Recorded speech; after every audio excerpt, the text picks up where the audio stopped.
Dr. Thomas conducted a thorough check on Evelyn and gave her the green light to head home. Evelyn's spirits lifted upon hearing the news. She was initially scheduled to return home the next day. However, her recovery was progressing well enough that Thomas suggested her recuperation would be swifter in the comfort of her own home. Choosing not to inform her husband Dylan, who was busy at work, Evelyn decided she would make her own way home by bus. Her luggage was manageable, and she relished the thought of surprising Dylan. She pictured his delight upon returning to find his beloved wife waiting with a savory meal prepared.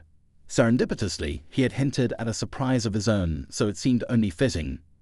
Dylan would certainly be thrilled, as the couple had been longing for each other's company. It had only been half a year since Evelyn and Dylan had tied the knot, having met as best man and maid of honor at a mutual friend's wedding. That eventful day had seen its share of drama when the bride's former beau showed up, intent on winning her back. Despite her objections, this provoked the groom's envy. Evelyn and Dylan had their hands full managing to defuse the situation, which thankfully concluded with the bride and groom reconciling and sealing the resolution with a kiss amid the jubilant cries of "bitter" from the guests. Their ordeal ended on a lighter note as they stepped outside the venue, chuckling over the absurdity they had navigated. What mattered most, they realized, was that love had prevailed. 3 months on, Dylan and Evelyn submitted their paperwork to the local marriage bureau. They hadn't secured a place of their own yet, so they were renting a modest studio apartment. Their cohabitation was harmonious. Both eagerly returned home after work, jointly preparing meals and tidying up their shared space. In the evening, they would engage in long conversations, snuggled under a blanket on the couch. They cherished everything about each other, flaws included, also, Evelyn believed. Upon arriving home one day, Evelyn flung her coat aside and was immediately caught by the sound of voices emanating from the bathroom. Trepidation gripped her as she tiptoed towards the noise. "Honey, you're a miracle," a woman's voice cooed, thick with affection and delight. "I absolutely worship you, my sweet treat." A gentle, contented male voice filled the air, interspersed with sighs and soft kisses. Evelyn stood as still as a statue, feeling a surge of disbelief. How could her Dylan bring another woman into their home? To do this, panic hammered in her chest as she began to edge silently away from the door, feeling a weird mix of shame and fear at the thought they might discover her presence so near. Her eyes darted around, landing on a heap of clothes splayed on the couch, with a striking red coat perched on top. She'll walk all over him, Evelyn thought, her mind racing. But then tears welled up in her eyes, and she dashed out of the apartment, racing down the stairs from the 3rd floor and bursting out onto the street. Evelyn walked on, wiping the tears away, oblivious to the chill that gripped her. It was March, cloudy and blustery, and she had rushed out without a coat. She hadn't paid attention to how long she'd been wandering, but suddenly a warmth enveloped her shoulders, jolting her back to reality. Surprised, she looked up to find a young man she didn't recognize, pulling the edges of his jacket around her to shield her from the cold. "Have you been unwell for a long time?" he inquired, his tone edged with concern. "Just got out of the hospital today," Evelyn mumbled, her voice barely a whisper. The young man narrowed his eyes, glancing at her sideways, careful as he asked, "Not from a mental health facility, I hope?" "No," she shook her head firmly. "I had my appendix taken out." "And yet here you are, already wanting to venture back out, now with potential angina," he remarked half-jokingly. "No, I'm not," she replied. "It's just that I came home and found them waiting for me in the bathroom." At that, Evan crumbled, unable to hold back the tears any longer. 15 minutes later, Jackson, Evelyn's newfound friend, was busy pouring steaming coffee into a sizable mug in his cozy yet tidy kitchen. Evelyn grasped the mug like a child, savoring its warmth against her palms as she fought back her tears and began to share her story with him. "Listen, Evelyn, I really need to head out. If I don't clock in at work soon, I'll get the boot, and believe me, I need that paycheck. I left my folks because, well, it's not important right now. You just stay put, all right? There's food in the fridge, coffee waiting on the counter. Please, just don't do anything reckless. I'll be back in about 4 hours, and then we'll sort out what comes next for you, deal?" Evelyn gave a small nod. Unsure of the next steps, she placed her trust fully in Jackson's hands. Shortly thereafter, he excused himself and left. Alone and a bit unsettled, Evelyn sipped at the remainder of her coffee. In an attempt to divert her mind from the racing thoughts, she started scanning the surroundings of Jackson's living space. Just then, her phone erupted with a sudden ring, cutting through the silence. It was Dylan calling. Startled, Evelyn instinctively flung the phone onto the cushy sofa. As melodies filled the room from the discarded device, she found herself unable to reach for it. "Why aren't you picking up?"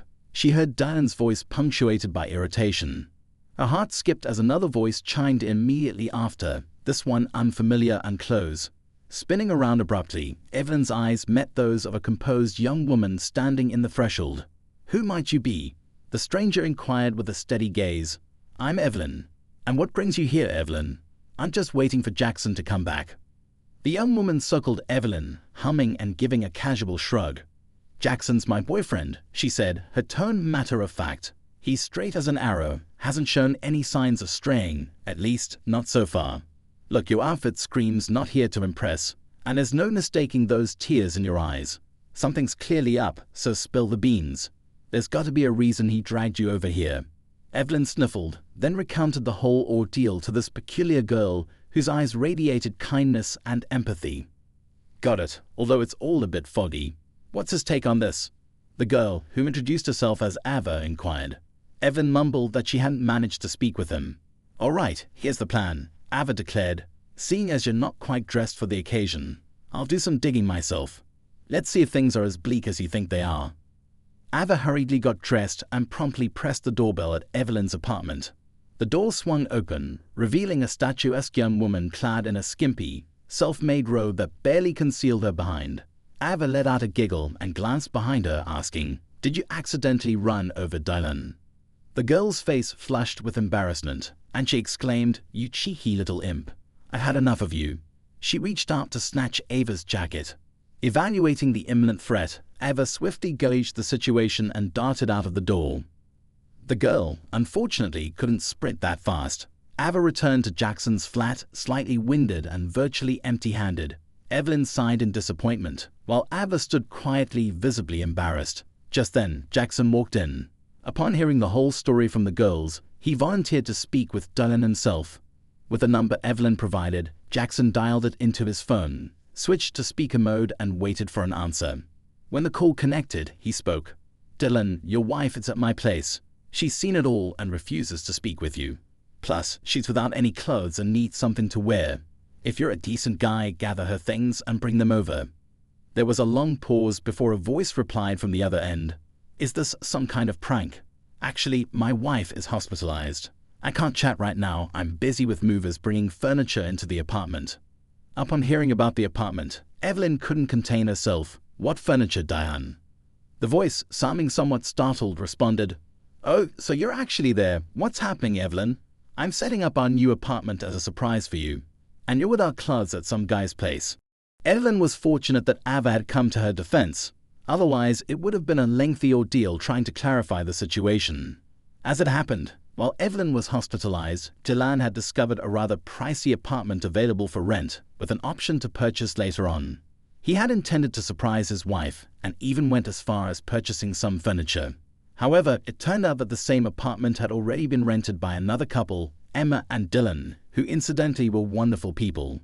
Emma, in particular, was an exceptional cook, which is what captivated Dylan's heart. When Evelyn returned to the apartment to retrieve her coat, she recounted the entire situation to Emma, who simply waved her hand dismissively, forgave Ava, and extended an invitation for everyone to come over and enjoy some delicious stuffed cabbage. In a surprising turn of events, Emma even went the extra mile and helped Ava establish a bond with Jackson's parents. Initially skeptical about the age difference, as Ava was 3 years older than their precious son, the parents eventually relented. It was all thanks to Ava's skillful baking, under Emma's expert guidance, that a magnificent cake emerged. Together with Jackson, they proudly presented it to his parents. After just one taste, the parents were overcome with joy and decided to embrace Ava's age, knowing that their darling child would always be well fed.